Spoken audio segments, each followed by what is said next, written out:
हरियाणा, दिल्ली, हिमाचल, जम्मू कश्मीर क्या देख रहे हैं आप? कितनी बढ़ेंगी बीजेपी की? कोई बढ़ा ही नहीं रहा, तो ये 400 होगी कैसे?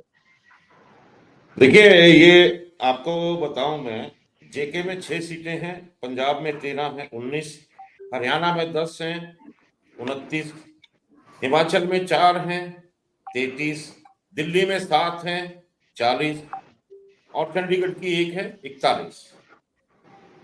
ये 41 सीटों में से पिछली बार बीजेपी के पास 27 सीटें हैं।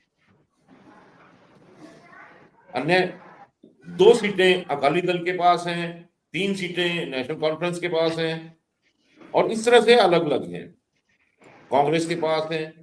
अब जहां तक हरियाणा की बात है, हिमाचल की बात है, दिल्ली की बात है, चंडीगढ़ की बात है, यहाँ सारी सीटें बीजेपी के पास हैं, ये अपने पूरे उस पे है। अब पंजाब में 13 सीटों में से बीजेपी के पास 2 हैं, और जे&के में 3 है। अब जहां तक संभावना बनती है बढ़ाने की, नहीं, आज तो ये ये 2 क्षेत्र हैं जहां से केजरीवाल और कांग्रेस के समझौते को भी अब हम उस को फैक्टर में ले लें कि भाई उसके बाद हम लेंगे बात सर, कर। लेंगे। अब देखिए, अगर बढ़ाने की बात करें, जो अपना मुद्दा है कि 400 सीट आएंगी कहां से, तो अब 19 सीटों में से जे&के में 3 पहले ही है, और कितनी बढ़ा लेंगे? हो सकता है कि 3 और बढ़ा लें। पंजाब में है 13 में से, इनको अभी तक 2 मिली थी। पंजाब में बड़ी कोशिश की जा रही है, लेकिन पंजाब में अब ये विपक्षी दल के रूप में कहीं खड़े नहीं होते। जब कांग्रेस और आम आदमी पार्टी आमने सामने हो जाएगी, तो विपक्षी कोई पार्टी है, उसमें अकाली दल मान लीजिए, या उनमें बीजेपी है, बीजेपी और अकाली दल के लिए समझौते की बात हो रही है। अभी 2 दिन पहले कैप्टन अमरिंदर सिंह ने कहा था कि समझौता हो जाना चाहिए। मैंने जेपी नड्डा को कहा है, उधर सुनील जाखड़ कह रहे हैं कि हाँ, समझौता करने के हमारे आसार हैं। तो तीसरी अगर वो दृष्टि उनका बनती है एक एक फोर्स इलेक्शन में, तो मुझे नहीं लगता कि उनके पास इतना कोई आधार बचा है, क्योंकि अकालियों ने अपना आधार खो चुके हैं। ये पहले किसान आंदोलन में समर्थन करके, उसके बाद जो इनका वोट बैंक था, वो धर्म के आधार धर्म से थोड़ा प्रभावित रहा, तो उसमें बेअदबी मामले में इंसाफ नहीं हुआ, तो अकालियों को कोई जगह नहीं है। भारतीय जनता पार्टी जिस तरह से अपने नैरेटिव को चलाती है, पंजाब में उसकी कोई जगह नहीं है। जे&के में जो अभी हालात हैं, उनमें आपने देखा ही है, लेह लद्दाख और वो सब चीजें अलग अलग की गई हैं। तो अब वहां क्या स्थिति बनेगी, उसको देखना है कि वहां लोग किस प्रकार से प्रतिक्रिया देते हैं। तो जो अभी ये 41 सीटें हैं, 41 सीटों में मुझे लगता है कि भी 19 सीटों में से कुछ बढ़ाने के इनके आसार जो हो सकते हैं, जो अपनी इनकी रणनीति हो सकती है, या इनकी संभावनाएं अपेक्षाएं हो सकती हैं। लेकिन आपको यथास्थिति अगर मैं बताना चाहूं, तो आज वर्तमान में पंजाब में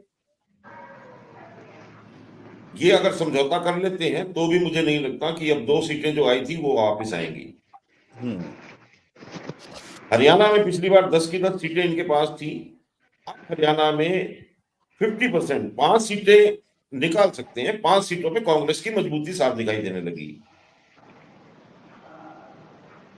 उसके बाद आ जाते हैं जे&के में 6 सीटें थी।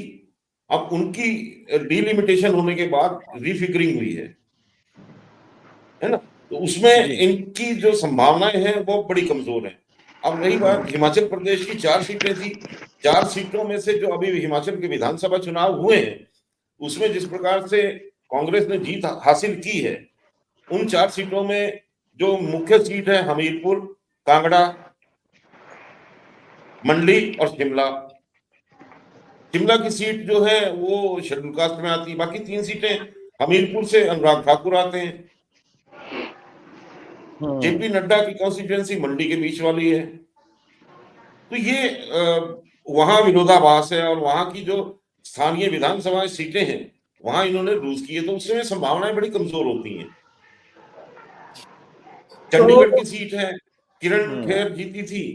अब वहां भी बड़ी दिक्कत है। चंडीगढ़ का आपको सभी को मालूम ही है, सबने देख लिया, तो पूरे देश ने देख लिया चंडीगढ़ में मेयर के चुनाव में क्या हुआ, है ना। तो दिल्ली की जो 7 सीटें हैं, उनमें से 4 आम आदमी पार्टी लड़ेगी, 3 कांग्रेस लड़ेगी। तो उसमें देखा जाएगा। अब चुनौती तो इनके पास है, अब 41 सीटों में चुनौती है, और 41 सीटों में 41 तो आने से रही, पहले 27 आई थी, अब इनकी कोशिश ये रहेगी कि 27 से कम ना होने पाए, लेकिन अब ये 20 से भी ऊपर आ जाए तो वो गनीमत है।